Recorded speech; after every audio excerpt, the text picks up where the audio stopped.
Man bana masjidan, siapa yang bangun masjid, banallah mithlahu baitan fil jannah. Orang Islam mesti kaya, karena syarat booking tempat di surga bangun masjid. Jadi yang nggak bangun masjid Pak Ustadz, yang nggak punya jabatan, yang nggak punya harta, ya siap-siaplah di emperan kaki lima. Jangan sedih, karena pintu kebaikan bukan cuma hanya bangun masjid, ada pintu yang lain. Man shalla isnatai asyarata raka'ah, siapa yang sholat 12 rakaat fil yaumi wal lailah, sehari semalam, bunya lahu bihinna baitun fil jannah, dibangunkan juga satu tempat di surga. Artinya apa?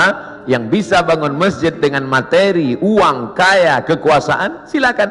Yang nggak bisa, makmurkan masjid dengan sholat sunat 12 rakaat.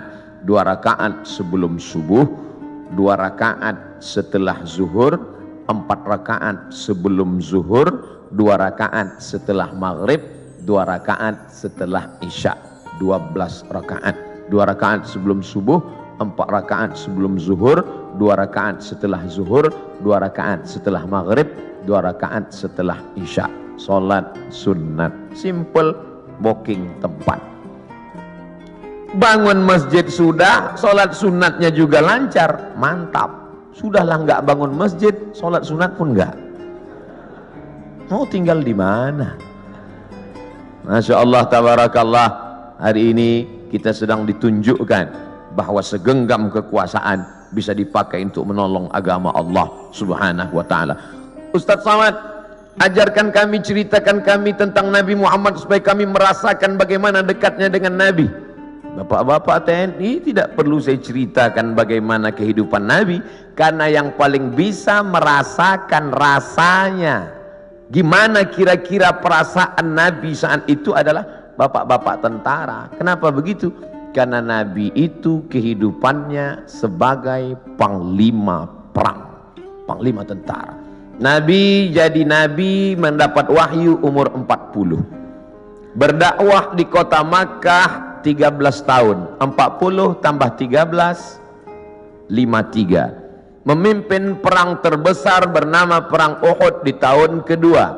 40 tambah 13, 53. Tambah 2, 55. Nabi di usia 55 tahun, perang Badar, naik kuda dari Madinah ke Badar, lokasi perang 150 km naik kuda. Tolong cari ustadz umat Nabi Muhammad yang umur 55 tahun naik kuda 150 km. Yang bisa melakukan itu hanya tentara, yang bisa merasakan sport, yang bisa merasakan naik kuda. 1 jam naik kuda sama dengan 1000 kali push up. Jadi kalau 150 km ditempuh Nabi usia 55, berarti 3000 kali push up. Siapa yang bisa melakukan itu? Saya nggak bisa. Saya ceramahnya aja mungkin bisa ikut Nabi, khutbahnya mungkin, tapi untuk melakukan seperti yang dilakukan Nabi Muhammad SAW, orang yang amat sangat sehat.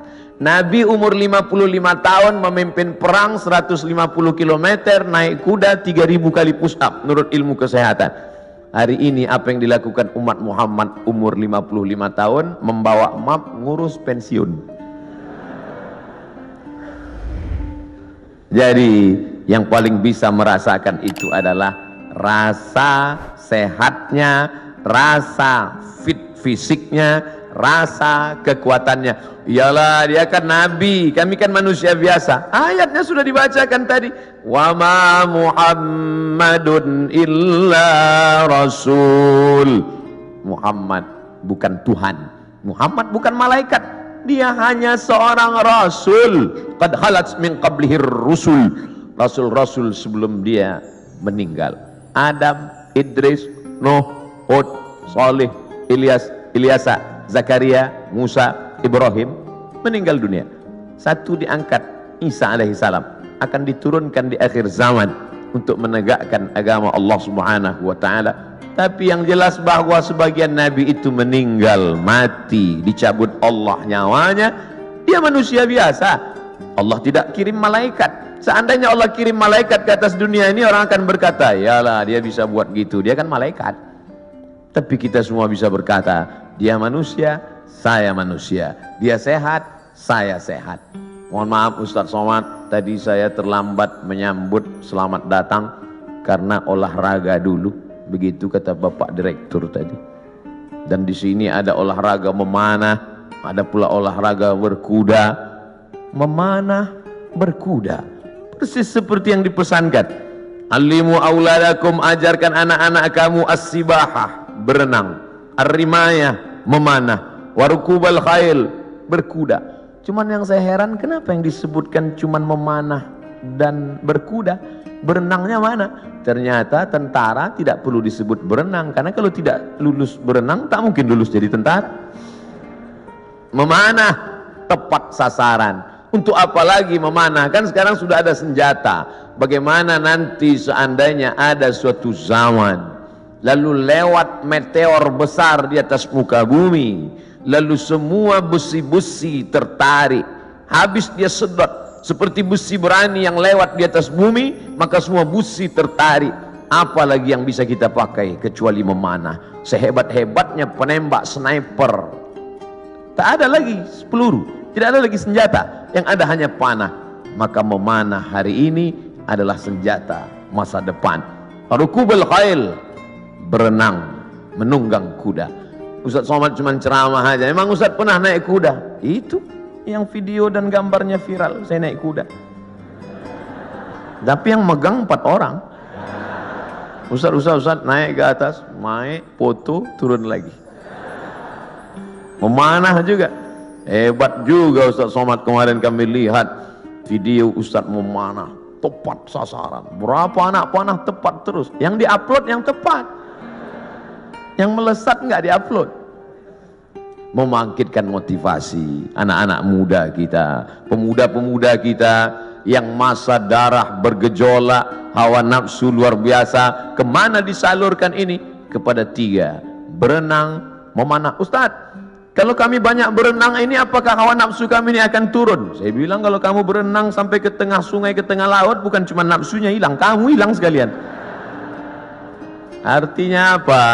Islam tidak membunuh hawa nafsu, tapi hawa nafsu disalurkan dalam bentuk olahraga. Jadi jangan bayangkan Nabi Muhammad itu hanya duduk berzikir, baca Quran, lalu ketika datang orang cerita mati. Bukan begitu Nabi itu. Nabi itu panglima perang, strateginya luar biasa. Saat perang Badar, Nabi pagi-pagi sudah datang ke lokasi perang. Akhirnya lokasi perang dikuasai Nabi dan musuh ketinggalan. Kenapa Nabi awal? Nabi awal datang menyusun pasukannya di tempat matahari terbit. Karena Nabi pasti duluan, karena sebelum azan subuh dia sudah tahajud. Badannya sehat, habis tahajud witir, habis itu sholat subuh, langsung dia susun barisan. Datang pasukan musuh, sudah kehabisan tempat, sudah di booking duluan. Nabi susun barisan di matahari terbit. 1-0 sudah kena. Kenapa? Karena kalau disusun pasukan di matahari terbit, maka mata musuh silau. Mata yang silau tidak nampak di mana anak panah, di mana tombak, di mana pedang. 1 sudah kalah. Lalu kemudian dari mana Nabi tahu jumlah pasukan? Tempat mereka berkemah, datang seorang sahabat. Ya Rasulullah, ya, apakah ada wahyu turun di mana kita berkemah malam ini? Tidak ada wahyu. Datang sahabat kasih pendapat. Saya ada pendapat ya Rasulullah. Apa pendapatmu? Kita akan berkemah di lokasi ini, tempat oase, tempat air di gurun. Karena dengan menguasai oase, musuh akan kehabisan air minum, karena mereka datang 500 km dari kota Makkah, Madinah, dan sampai di Badar. 2-0 musuh kalah sebelum perang. Apakah Nabi ketika itu datang anak buah sahabat, ya Rasulullah, ini saya ada ide kamu jangan pakai, saya cukup dari Jibril aja. Nabi sebagai pimpinan mendengar saran dari bawahan, padahal dia menerima wahyu dari Allah Subhanahu wa taala. Poin yang ketiga, Nabi SAW tahu berapa jumlah musuh. Hebatnya strategi intelijen Nabi. Bagaimana caranya? Ketika Nabi melihat ada seorang pasukan dari kafir Quraisy mengendap-endap, kata Nabi, tangkap dia. Tapi ditangkap bukan untuk disiksa. Kebetulan yang mereka tangkap ini adalah tukang masak yang mengambil air. Ditangkap, ditanya oleh Nabi, berapa jumlah pasukan kalian? Kata tukang masak, mana saya tahu, saya kan cuma masak. Masa pasukan itu kan yang tahu pimpinan. Nabi tanya, kamu kalau masak pagi siang berapa ekor kambing, berapa ekor onta? Dia sebutkan, makannya sekian seekor onta, masaknya hari ini sekian kambing. Dari jumlah makanan Nabi bisa tahu, kalau begini makanannya berarti pasukan kalian sekitar sekian dan kita akan susun. Nabi perang penuh dengan strategi. Jadi jangan bayangkan Nabi dengan sahabat itu perang bismillahirrahmanirrahim, la haula wala quwata illa billah. Al-haqqu bila nizam yaghlibuhul batil bin nizam. Kebenaran yang tidak dimanage dengan manajerial yang baik akan dikalahkan oleh kebatilan, tapi diatur dengan manajerial yang baik. Nabi strategi cari tempat, dia menang. Strategi awal susunan barisan, dia menang. Strategi berapa jumlah pasukan musuh, dia menang. Setelah siap strateginya, baru dia berdoa di tengah malam. Saat dia berdoa itu dari Isya sampai subuh, datang Abu Bakar tengah malam mendekati Nabi. Hasbuka ya Rasulullah, wahai Nabi Muhammad, cukuplah berdoa itu, berhenti, doamu pasti dikabulkan Allah. Tetap dia berdoa sampai subuh. Lengkap persiapan mental, spiritual, kecerdasan intelijensia otak dengan kelembutan hati berdoa. Hari ini orang hanya berdoa tanpa berusaha, berusaha tanpa berdoa sombong, berdoa saja tanpa usaha pesong. Pesong bahasa Melayu gila. Kesiapan inilah yang agaknya dimatangkan. Alhamdulillah hadir juga bersama kita Bapak Direktur Bintal, hadir bersama kita. Bimbingan mental, spiritual ini harus terus dijaga. Ustaz Abdul Somad, di keuangan ini harus terus mentalnya dijaga. Kenapa begitu Pak? Tantangannya luar biasa. Tantangan apa? Duit. Kalau diawasi kamera CCTV, ada masanya kabelnya dimakan tikus. Kalau diawasi CCTV, ada kalanya pemadaman bergilir. Kalau diawasi atasan, atasan akan keluar kota. Maka ditanamkan mental dia. Siapa yang mengawasi dia? La ta'khudhuhu sinatun wala naum. Dia yang tidak mengantuk, dia yang tidak tidur. Itu yang mengawasinya. Kemarin saya ceramah di Medan, pagi-pagi selesai ceramah di masjid, makan. Ustaz Somad, kenalkan, saya Fulan dari Kodam 1 Bukit Barisan. Masya Allah. Ya Pak, makan. Allahumma barik lana fima razaqtana wa qina azabannar. Bapak enggak makan? Bapak enggak makan? Kenapa enggak makan? Puasa sunat Pak Ustaz. Astagfirullah. Yang ngajak puasa saya, yang enggak puasa saya. Untungnya saya ada alasan. Ustaz enggak puasa, musafir. Dari Riau ke Medan 600 km. Musafir. Sholat ada di jamaah qashar. Untung ada musafir. Marilah puasa, marilah puasa. Jadi kalau ada di antara bapak-bapak puasa sunat, itu bukan untuk ngecilin perut. Kalaupun perutnya kecil karena puasa sunat, bonus. Tapi yang utama dari puasa itu adalah merasakan pengawasan Allah Subhanahu wa ta'ala. Mungkin di direktorat yang lain puasanya dikit, tapi untuk di keuangan ini mesti banyak puasanya. Kenapa? Karena pengawasan Allah harus ditanamkan. Masuk ke dalam WC, toilet, kamar mandi, kunci pintu kanan kiri atas bawah, nggak ada yang melihat. Andai diambil air seteguk diminum, nggak akan ada yang tahu. Jangankan seteguk, kepala kita masukkan ke dalam. Sebelum keluar dari kamar mandi, keringkan bibir, miringkan kepala. Buat agak-agak lemas. Siapa yang tahu? Panas hari ini ya? Iya panas. Tapi Allah kalau mau buka kan tahu, kenyang. Yauma tublas sarair, sampai masanya dibukakan Allah segala rahasia. Apa pelajaran di balik puasa sunat itu? kalau bukan menanamkan kehadiran Allah, keberadaan Allah, pengawasan malaikat. Untuk apa pengajian-pengajian itu? Kalau dengan pengajian datang rasa takut pada Allah, kalau dengan pengajian makin ngeri menghadapi mati, kalau dengan pengajian takut makan haram, lanjutkan pengajian. Tapi kalau dengan ngaji cuman hafal dalil, mendebat orang, nyalahkan orang, ganti pengajian yang baru. Ganti dengan pengajian yang membangkitkan semangat rasa takut kepada Allah. Angkat takbiratul ihram, pandang hanya tempat sujud saja. Allahu Akbar, namanya takbiratul ihram. Ihram diambil dari kata haram, yang sebelumnya halal menjadi haram. Kepala-kepala kita, yang gatal kepala kita, yang menggaruknya kita, tapi ketika kita garuk lebih dari 3 kali, haram, batal. Pada saat itu orang hanya melihat tempat sujud, siapapun dia.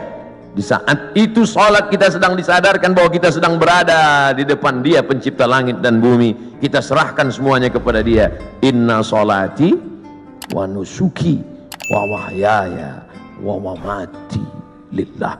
Salat bukan gerakan, salat bukan hanya ritual, salat bukan bim salabim abrakadabra bacaan yang dihafal sampai kita pun tak ingat tahap yang kita baca. Satu hembusan nafas tuntas, iftitah, Fatihah, ayat. Bahkan sekarang kalau ada orang sholatnya lama malah diajak, itu si anu kok lama ya? Maklum, mu'alaf baru masuk Islam. Ente kok cepat? Udah lama, udah hafal Pak Ustaz. Padahal sholat adalah perenungan. Selain dari Allah kecil, Allahu Akbar. Jabatan ini kecil, tak ada apa-apanya. Kekuasaan ini kecil, tak ada apa-apanya. Yang besar hanya Engkau ya Allah. Kalau sudah mampu mengecilkan yang lain, membesarkan yang Allah, maka kalau dia hilang tidak akan terasa, karena semuanya kecil. Banyak ibu-ibu yang sudah mampu membesarkan Allah sampai yang lain itu terasa kecil. Meninggal suaminya, slow aja deh. Ibu enggak nangis, kecil Pak Ustaz. Semuanya kecil. Ini hanya amanah Pak Ustaz, ini hanya titipan Pak Ustaz. Kebetulan tercetus keluar dari mulut, amanah. Masjid ini bernama Masjid Amanah. Lawan dari amanah, khianah. Amanah, khianah. Orang yang memegang amanah, al-amin. Orang yang mengkhianati amanah, al-khain. Ini namanya luar biasa, berat ini. Keluar dari amanah, khianah. Tidak bisa dibagi dua. Saya Pak Ustadz, kaki kanan saya memang amanah, tapi khianah sekali-sekali. Oh nggak bisa. Sifat orang munafik 3. Idza haddatsa kadzaba, kalau bicara dusta. Wa idza wa'ada akhlafa, kalau berjanji ingkar. Wa idza tumina, kalau dikasih amanah, khana, berkhianat. Itu mengapa masjid ini diberi nama amanah. Maka sehari berapa kali masuk kemari? Subuh mungkin tidak. Subuh mungkin di Masjid Al-Ikhlas dekat rumah, mungkin di Masjid At-Taqwa dekat rumah, tapi zuhur, asar. Tapi jangan gara-gara saya ucapkan ini lalu nanti takut sholat di sini. Kamu sholat di mana tadi? Masjid di luar aja lah. Kenapa nggak di amanah? Ngeri di situ. Kata Ustaz Somad. Masya Allah, hati terus dikonekkan, jiwa terus didekatkan. Kalau sampai jauh dia akan kering. Bahwa kita semuanya lahir membawa iman ya. Iman ini sudah kita bawa sebelum masuk ke rahim ibu kita. Inna ahadakum yujma'u khalquhu fi batni ummihi 40 yawman nutfah. Kamu diciptakan dalam perut ibumu 40 hari dalam bentuk sperma. Summa yakunu 'alaqatan, berubah 40 hari dalam bentuk darah. Summa yakunu mudghatan, berubah 40 hari dalam bentuk daging. 40 hari air, 40 hari darah, 40 hari daging, 120 hari datang malaikat membawa roh yang sudah ready. Belum ada kulit, belum ada kuku, belum ada bulu, belum ada darah, belum ada daging, belum dibawa malaikat. Kita sudah bersama berkumpul di alam roh. Dan Allah bertanya ketika itu, alastu bi rabbikum, bukankah aku Tuhan kamu? Kita semua menjawab, bala syahidna, engkau Tuhan kami. Cuman ketika sampai ke dunia dia lupa. Karena lupa itulah maka dia disebut manusia. Karena manusia diambil dari kata nasya, lupa. Apa yang disampaikan Ustaz Somad tadi? Aku lupa. Kenapa kau lupa? Karena manusia. Kalau ingat terus namanya bukan manusia, apa namanya? Panasonic. Ini yang merekam ini nggak akan lupa, ingat terus. Jangankan bapak ibu yang dengar ceramah, saya yang ceramah aja lupa apa yang saya sampaikan. Tapi saya diingatkan. Yang mengingatkan saya siapa? Jamaah. Ustadz kan ngomong gini dulu. Masa iya saya ngomong gitu? Ini MP3-nya, ini MP4-nya. Kamu dapat dari mana? Saya download Pak Ustadz. Di mana kamu download? Itu channel Ustadz Abdul Somad Official. Subscribe, like, and share. Jadi Masya Allah, internet ini luar biasa. Tadi bicara dengan Bapak Direktur Bintal, luar biasa merusak kepala anak-anak kita. Hancur kepala ini. Ustaz Abdul Somad, perhatikan ini gambar otak yang habis ditabrak truk, pecah, berderai.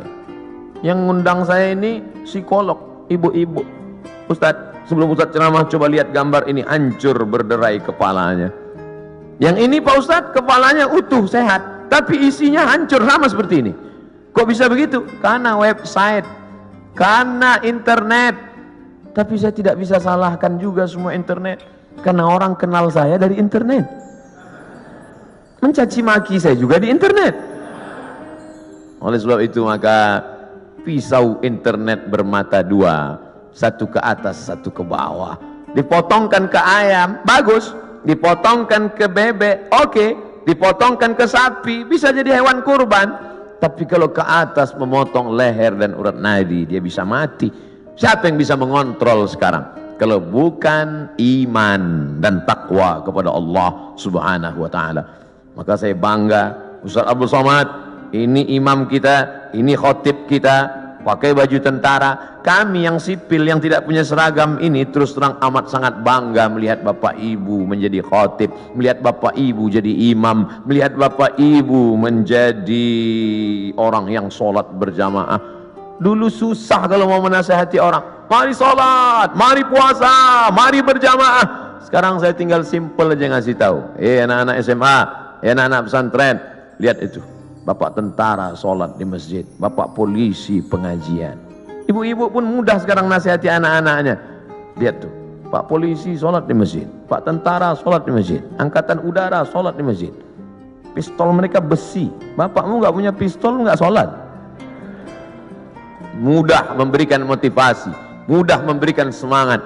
Oleh sebab itu kebersamaan kita ini, apapun seragam yang kita pakai, itu hanyalah casing saja. Apapun jabatan kita, itu hanyalah jalan saja. Yang kita cari adalah keridhaan Allah Subhanahu wa ta'ala. Kalau berhasil kita melewati ujian-ujian seragam, ujian kekuasaan, ujian jabatan, ujian dunia, ujian popularitas ini sampai kepada puncaknya, maka insya Allah mati kita husnul khatimah. Tapi kalau gagal kita dengan ujian ini, bapak ujiannya beda, saya ujiannya beda. Ujian Ustaz Somad sekarang popularitas, kemana-mana mesti pakai masker, kalau enggak semua minta foto. Saya kalau naik pesawat pilotnya minta foto, saya enggak terlalu risau, pramugarinya minta foto juga. Ini yang saya payah, agak susah sedikit. Pede sekali dia ngomong begitu. Bapak Ibu yang dimuliakan Allah Subhanahu wa ta'ala, tapi saya yakin dan percaya dengan istiqomah melaksanakan ibadah ini, dengan senantiasa menempelkan kening ini ke lantai, kita sadar bahwa kita dari tanah dan akan kembali kepada tanah. Yang di badan ini pun dari tanah, dilihat warnanya warna tanah, dan akan mati dimakan cacing tanah. Saat diangkat tangan sadar tanah, diusapkan ke wajah bau tanah, dan kau akan mati dimakan cacing tanah. Abdul Somad yang diciptakan dari api, tolong angkat tangan. Berarti setan. Dia sendiri ngaku, khalaqtani min nar, aku dari api, wa khalaqtahu min tin, dia dari tanah, ana khairum minhu, I am better than him. Saya lebih mulia dari dia, saya lebih tinggi, saya lebih hebat, saya lebih agung. Kalau ada nanti orang berkata begitu, bisikkan saja, kau saudara setan. Oh, jangan ngomong gitu Pak Ustaz, terlalu kasar. Lembutkan sedikit, saudara setan. Dengan sholat kita sedang disadarkan siapapun kita tempelkan 7 anggota badan kita ke lantai dari atas sampai ke bawah. Ujung kaki 2, ujung tangan 2, ujung lutut 2, satu kening menempel ke lantai. Mentang-mentang orang hebat, kekuasaan tinggi, tak mau menempelkan ke lantai. Allahu Akbar, tempel ke tiang. Enggak sah sholat kecuali sakit, duduk di kursi. Kalau makhluk di bumi tidak lagi mau mendengar kata-katamu, siapapun tak lagi memperdulikanmu, berbisiklah ke tanah, makhluk-makhluk langit akan mengaminkan doa-doa. Bangun di tengah malam, mengadu kepada Allah. Ngadunya pada Allah. Sekarang banyak orang ngadu ke Facebook. Semua diadukan di wall Facebook, Twitter. Makin dibaca komennya makin stres, depresi, bersunyi-sunyi di tengah malam. Kalau sudah Allah berikan pertolongan, intan surullah, kalau kau tolong agama Allah, Allah yang akan menolong kamu. Lari ke atas bukit Safa tidak ada air, lari ke atas bukit Marwah tidak ada air. Di mana air itu datang? Air datang bukan dari tumit Hajar yang mencari air, tapi air dari tumit Ismail yang belum pandai berjalan. Hanya bergeser saja kakinya di atas pasir, memancar air Zamzami, air berkumpullah. Cerita ini 3000 tahun yang lalu. Karena Nabi Ibrahim pindah dari Babilonia ke Palestina 1800 sebelum Masehi. Sekarang sudah 2000, lebih 3000 tahun yang lalu. 1800 tambah 2000, 3819 tahun yang lalu. Cerita tentang air memancar. Saya kira ini hanya ada dalam buku-buku, dalam Al-Quran, dalam hadis Nabi, dalam sejarah. Ternyata hari ini tentang cerita air memancar saya dengar lagi pagi ini. Yang cerita siapa? Bapak Direktur Keuangan, Ustaz Somad. Saya gali tanah untuk ngambil jeruk, keluar air. Itulah air mineral yang saya minum pagi tadi. Kenapa Allah berikan air ini? Andai tadi mereknya tidak dirubah, saya tak bisa bedakan ini air dari mana. Sama seperti yang selama ini saya minum. Dari mana air ini datang? Dari Allah. Untuk apa? Ternyata persiapan pembiayaan pondok tahfiz Al-Quran yang sudah dibina dari sekarang.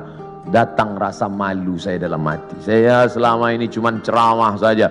Siapa yang membantu pondok tahfiz Quran? Siapa yang membuka pendidikan Al-Quran? Siapa yang menolong anak yatim untuk sekolah bantu Quran? Itu yang akan menolong di hadapan Allah. Makanan yang kau makan akan busuk, pakaian yang kau pakai akan lapuk, yang kau sedekahkan itu yang akan menolong di hadapan Allah. Andai ada yang bertanya, berapa anak tahfiz Quran yang Ustadz tolong? Yang tanya-tanya. Ternyata Bapak sudah buat duluan. Ini pondok tahfiznya, pembiayaannya dari mana? Allah yang memberikan. Makin kuat keyakinan saya. Lama-lama saya bingung. Saya datang kemari ini ceramah atau belajar? Ternyata ada ilmu yang ditulis di atas kertas, tapi ada ilmu yang datang dari Allah langsung real nyata. Intan surullah, kalau kau tolong agama Allah yang surkum, Allah akan menolong kamu. Ayat itu dari kecil saya sudah hafal. Ayat itu saya pelajari di Al-Azhar Mesir. Tapi kalau ditanya mana buktinya nyata, itu Allah menolong Nabi Muhammad. Apa kata? Itu kan Nabi. Mana real yang nyata sekarang? Hari ini saya mendengarkan ceritanya, kisahnya. Hari ini saya nampak real dengan nyata. Kalau kau tolong anak yatim, kau tolong pondok tahfiz Quran, kau tolong orang menghafal Quran, Allah akan menolong engkau. Sumber air mineral yang lulus lembaga badan pengawasan obat dan makanan menyatakan air ini layak. Siapa yang memberikan? Innama amruhu idza arada syai'an ayaqula lahu kun fayakun. Ternyata tolonglah agama Allah ini. Jangan pernah takut dan jangan pernah cemas. Kadang-kadang kalau terlalu banyak orang menakut-nakuti kita, kita jadi takut juga. Kita sudah berani, tapi karena ditakut-takuti orang, kita pun jadi takut juga. Ini Ustaz cerita tentang siapa? Tentang saya. Saking banyaknya yang membuli kita, kita jadi cemas juga lama-lama. Tapi rupanya semakin banyak cerita kita dengar tentang turunnya pertolongan Allah. Ala inna nasrallahi qarib. Yakinlah pertolongan Allah itu dekat. Jangan pernah takut dengan akhir masa pensiun, nanti saya akan makan apa, nanti saya... Berapa banyak orang berpikir nanti pensiun makan apa, malaikat maut datang malah sebelum pensiun. Malaikat maut tidak pernah datang melihat akte kelahiran. Berapa banyak orang sehat mati mendadak, yang divonis mati, nggak mati-mati. Saya berapa kali ketemu ceramah dalam pengurus masjid, Ustaz Somad, nanti habis ceramah kita makan ya, oke. Bedanya kalau di masjid lain setelah ceramah baru makan. Di kantor keuangan TNI sebelum ceramah udah makan duluan. Tabarakallah. Ketika selesai makan, kata Pak Ketua Dewan Kemakmuran Masjid, Ustaz Somad, saya ini sudah divonis, kata dokter, kena jantung koroner, harus dibelah urat kaki naik ke atas. Terus saya takut Pak Ustaz ngelihat ayam potong dibelah. Jadi ya saya nggak dioperasi. Katanya berapa lagi umur Bapak? 2 bulan Pak Ustaz. Terus udah 2 tahun nggak mati-mati. Bukan saya ngatakan Bapak Ibu nggak usah cek. Saya tetap medical check up, tetap ke rumah sakit, tetap tanya dokter. Termasuk kurusnya saya ini pun saya sudah konsultasikan ke dokter. Apakah saya ini sakit Pak Dokter? Kata dokter di Batam, Ustadz Somad, Ustadz kalau mau lebih berwibawa tambah beratnya dikit. Gimana Pak Dokter? Minum susu kental manis 3 kali sehari. Pagi segelas, siang segelas, malam segelas. Sebulan akan naik sekian kilo. Oke Pak. Sebulan saya minum, timbang tetap. Saya tanya, Pak Dokter, sudah saya minum kok nggak nambah? Kata dia, Ustadz terima aja, berarti sudah takdir Allah Subhanahu Wa Taala. Yang penting saya sehat. Ini saya ceritakan supaya Bapak Ibu tidak terlalu memaksakan diet ingin seperti saya. Bapak gemuk, yang penting sehat. Ibu, bapak, yang penting sehat, beribadah. Apapun judulnya, hidup ini adalah ibadah. Karena tujuan Allah menciptakan kita, wa ma khalaqtul jinna wal insa illa liya'budun, ibadah. Cuman kekeliruan kita memahami ibadah terlalu sempit. Salat, zakat, puasa, haji, baca Quran, cuman itu ibadah. Padahal di kantor dari jam 8 pagi sampai jam 4 sore adalah ibadah. Kalau dipahami ini, ngurus keuangan negara, TNI ini adalah ibadah ringan, dan kita tidak akan mungkin curang. Sebagaimana kita jujur dalam sholat, sebagaimana kita jujur saat di Masjidil Haram, begitulah kita jujur di kantor kita, karena pekerjaan kita adalah ibadah. Tapi jangan dibalik. Nanti pas azan zuhur, Allahu Akbar, Allahu Akbar, tetap buat laporan. Loh, ente nggak ke masjid amanah? Ibadah. Nah, ini harus diluruskan juga. Ada ibadah mahdhah yang pure original, memang ibadah, ada rukunnya, ada syaratnya, ada wajibnya, ada sunatnya, memang ibadah. Sholat, puasa, itu ibadah. Tapi ada aktivitas sehari-hari bernilai ibadah. Ustadz, Allah itu nggak adil loh Pak Ustadz. Loh, kamu bilang Allah nggak adil, bisa kafir, bisa murtad. Masa laki-laki enak bisa puasa sunat, laki-laki bisa zikir, laki-laki bisa baca Quran. Kami Pak Ustadz 9 bulan 10 hari nggak bisa ibadah. Ibu, hamil itu pun ibadah. Hamil itu ibadah, karena akan melahirkan anak-anak yang soleh. Sejak itu alhamdulillah ibu-ibu sudah punya jawaban. Kalau ada atasannya nanya, kamu ini sebentar-bentar cuti hamil, sebentar cuti hamil, apa ini? Ibadah. Malah anak itu adalah ibadah yang tidak akan putus. Kalau ada di antara bapak yang rajin sholat duha, meninggal dunia, putus. Yang rajin baca Quran, meninggal dunia, putus. Tapi ada ibadah yang tidak putus. Waladun solehun, anak yang soleh. Apa tidak bangga Abdul Somad pagi ini? Anak tentara, hafal Quran, sekolah di Yordania, ngomong dengan Ustaz Somad bahasa Arab. Untung saya masih ingat bahasa Arab.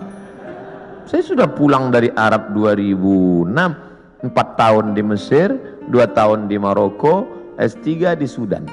Saya cerita ini untuk ngasih tahu bahwa saya bukan Ustadz kaleng-kaleng, itu aja.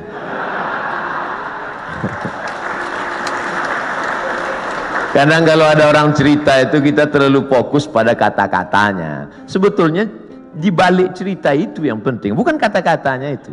Perhatikan baik-baik. Saudara yang dimuliakan Allah SWT. Tapi kadang perempuan yang diingatnya bukan substansi maknanya, tapi katanya itu yang dia ingat. Makanya banyak perempuan terbuai oleh kata laki-laki, karena banyak laki-laki yang pandai menjual kata. Tapi kita harus pilih kata yang tepat, karena perempuan selalu mengingat kata yang tepat. Makanya Nabi tidak pernah panggil nama Aisyah. Nabi tak pernah panggil, hei Aisyah, enggak. Tapi dia gunakan kata yang lembut. Ya Humaira, wahai engkau yang kulitnya putih kemerahan. Karena perempuan akan mengingat kata pujian itu. Ya Humaira. Tentara yang tegas, tapi ketika bertemu dengan ibu-ibu Persit, Kartika, Chandra, Kirana, maka kalimat dia tidak kalimat perang. Tidak mungkin dia pakai siap, katanya. Tidak. Tapi dia pakai kata-kata yang lembut. Nabi Muhammad panglima perang, Nabi Muhammad tentara, tapi kepada perempuan apa kata dia kepada Aisyah? Ya Humaira, wahai engkau yang kulitnya putih kemerahan. Ustaz Somad, ya boleh saya panggil istri saya Humaira? Boleh, tapi dia nggak putih, nggak apa-apa. Menyenangkan hatinya, apa salahnya? Ya Humaira, yang terlalu jujur. Ini pulang ke rumah manggil ya Hajar Aswad. Oh, sudah. Ternyata di balik seragam yang tegas itu, di balik tubuh yang berotot itu, ada kata-kata yang lembut, yang memukau, yang luar biasa. Karena di balik laki-laki yang sukses ada perempuan yang luar biasa, dan mereka hadir bersama kita pada hari ini. Mudah-mudahan kebersamaan di dunia ini menjadi kebersamaan peran perempuan. Man ala salasa banatin, yang membesarkan 3 orang anak perempuan fa'addabahunna. Kenapa Ustaz udah 2 kali ngelihat jam? Tentara ini disiplin. Makanya saya udah dikasih tahu, Ustaz akan sampai jam sekian, sarapannya sampai jam sekian, foto-foto sampai menit sekian, peresmian jam sekian, ceramah jam sekian. Dan saya memang dari dulu disiplin. Di mana-mana ceramah 60 menit sesuai yang tertulis di botol 600 ml. Nggak pernah lebih, nggak pernah kurang. Tadi saya mulai jam 8.15, akan berakhir jam 9.15. Tapi ternyata ceramah di depan Bapak Ibu hari ini, waktu terasa begitu cepat berlalu. Sudah jam 9:05, 10 menit lagi berakhir. Padahal rasanya saya baru 5 menit aja di atas ini. Kata jamaah, Ustadz aja yang merasa cepat, aku udah lama kali udah, kata dia. Bapak-bapak yang bagian ceramah, yang bagian kultum, yang bagian kata sambutan, itu pasti punya selalu ada rasa di hatinya. Kadang ada tempat itu kita ceramah terasa lama sekali. Kadang-kadang dilihat jam itu seperti tak bergerak. Tapi ada pula saatnya kita ngomong lancar, cair. Itu saya pribadi, itu tergantung jamaah yang mendengar. Kalau hati dia terbuka, itu kita lancar. Tapi kalau hati dia tertutup, apalagi mata dia tertutup, itu susah kita. Terpaksa.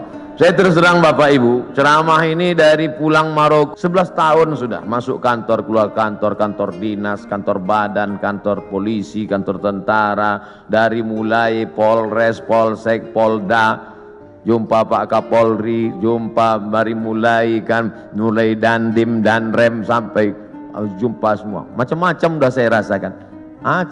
Ada kadang atasan itu duduk saya, dinaikkannya kakinya pas ke wajah saya. Ingat saya yang berkesan gitu, ingat saya. Sampai mati saya nggak mau datang lagi. Ustadz dendam nggak? Ingat aja. Nah, sepele. Pernah juga saya pas ceramah, saya sedang ceramah, mereka cekikikan di belakang, kiki. Lalu saya tutup aja, demikianlah tahu saya ini, saya pun pulang. Mereka nanya sampai ke parkir, kenapa Ustaz, ada apa? Saya bilang, la tu'alliqil jawahir fi a'naqil khanazir. Jangan gantungkan permata di leher babi. Karena babi tidak bisa membedakan mana pasir, mana permata, mana rambut, mana ijuk, mana rumput, mana ilalang, mana padi. Dia tak bisa bedakan.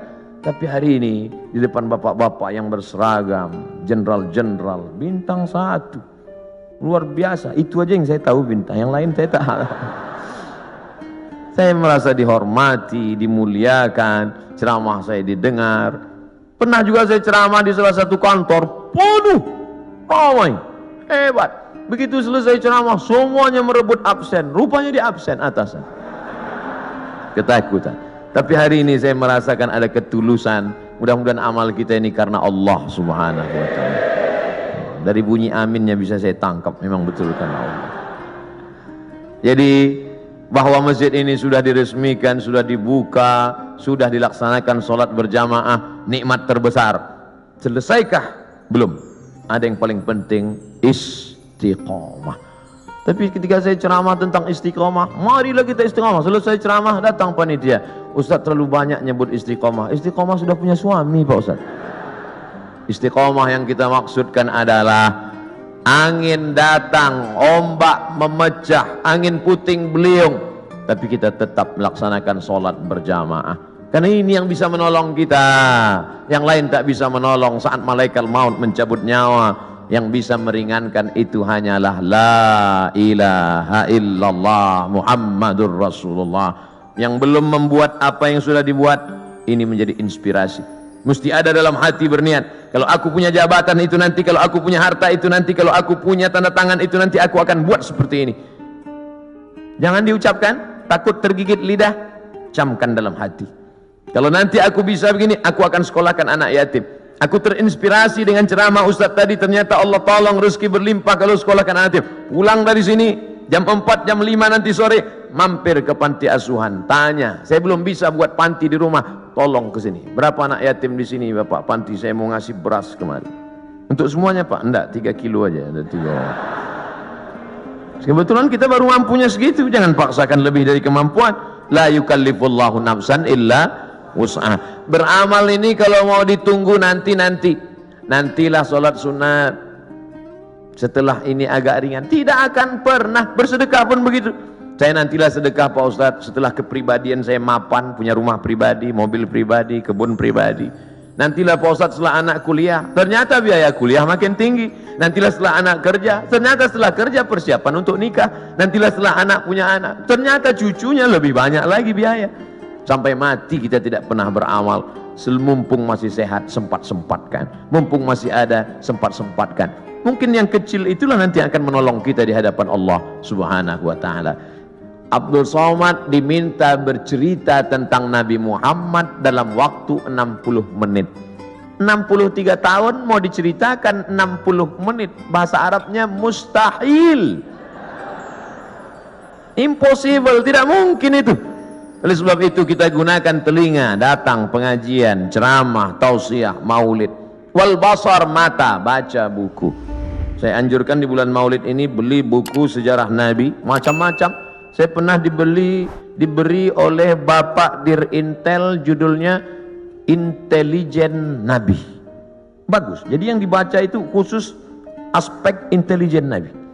Saya pernah juga diberi buku, tapi untuk buku umum yang bahasanya simple, sederhana, judulnya Ar-Rahiq Al-Makhtum. Tidak diterjemahkan ke bahasa Indonesia judulnya. Memang itu judulnya, Ar-Rahiq Al-Makhtum, tapi isinya bahasa Indonesia. Ditulis oleh seorang pemenang Nobel Sejarah Islam Internasional dari India, namanya Syekh Safiur Rahman Al-Mubarak Furi. Dulu bukunya saya beli 44.000, soft copy, soft cover. Kalau harganya naik bukan tanggung jawab saya. Beli. Nanti kita mati, anak kita buka lemari, menangis dia melihat buku, ternyata papa meninggalkan buku tentang Nabi.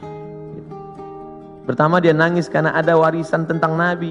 Yang kedua dia nangis bukunya masih di sampul plastik.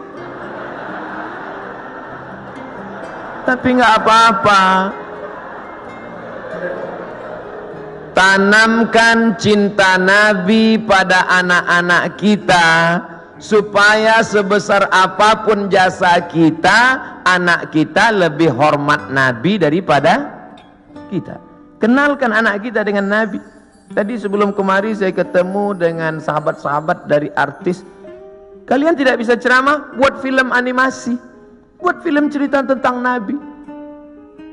Nusa dan Rara, cerita tentang Nabi untuk anak-anak kita. Kan nggak mungkin anak-anak itu saya ceramah Nabi. Kumpulkan anak 5 tahun saya ceramah, Assalamualaikum Rasulullah, nggak peduli mereka. sesuai dengan bahasa mereka masing-masing. Ibu-ibu dengan video pendek share di grup-grup WhatsApp, anak-anak dengan video-video animasinya, bapak-bapak dengan ceramah khutbah Jumatnya.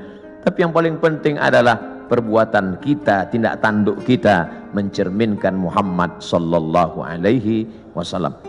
Biasanya Ustaz Somad kalau ceramah itu pakai poin 1, 2, 3. Di sini tidak, karena saya berhadapan dengan jamaah yang smart. Ustadznya Somad. Jamaah sudah bisa menyimpulkan sendiri. Apalah kesimpulan ceramah Ustaz Somad tadi? Kesimpulannya adalah hidup adalah ibadah. Maka setiap detak jantung, hembusan nafas, langkah kaki, ayunan tangan, bisikan telinga, kedipan mata, semuanya mesti bernilai ibadah. Kalau bergerak, geraknya adalah zikir. Kalau diam, diamnya adalah fikir. Berzikir dapat pahala, berpikir pun dapat pahala. Makanya kalau ada teman di sebelah dari tadi diam aja, berarti dia sedang berfikir. Sampai meleleh Pak Ustaz. Waktu-waktu kosong diisi dengan Allahumma salli ala sayyidina Muhammad wa ala ali sayyidina Muhammad. Allahumma salli ala sayyidina Muhammad wa ala ali Muhammad. Allahumma salli ala sayyidina Muhammad wa ala Muhammad. Ketika terjadi tsunami, dicarilah makam-makam yang tertimbun. Ada satu makam belum dikebumikan, jasad di balik-balik kayu batu ditemukan jasad seorang tentara masih berbaju seragam. Sudah seminggu jasadnya tidak busuk, utuh. Semua orang heran. Dia bukan ustadz, bukan penghafal Quran, manusia biasa. Apa yang membuat jasadnya tidak busuk, harum semerbak?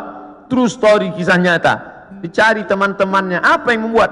Dia tidak pernah mau membicarakan aib orang lain. Setiap ada orang-orang cerita aib, dia pergi atau diam dan selalu berzikir. Allah jaga jasadnya dari cacing tanah, Allah jaga jasadnya dari bakteri sehingga tidak tercium bau aroma bangkai, karena dia selalu menjaga aib orang lain. Amal kecil, simple, sederhana yang disangka tidak apa-apa tapi ternyata besar di hadapan Allah Subhanahu wa taala. Sebelum kita berdoa, saya minta request satu doa. Dimanapun Bapak Ibu berada, doakan Abdul Somad supaya mati husnul khatimah. Jangan sekarang, kita masih ada jadwal banyak lagi. Tapi mati tidak bisa di request. Jangan pernah takut pada mati. Yang perlu kita khawatirkan apa bekal kita bawa menghadap mati, menghadap Allah Subhanahu wa taala.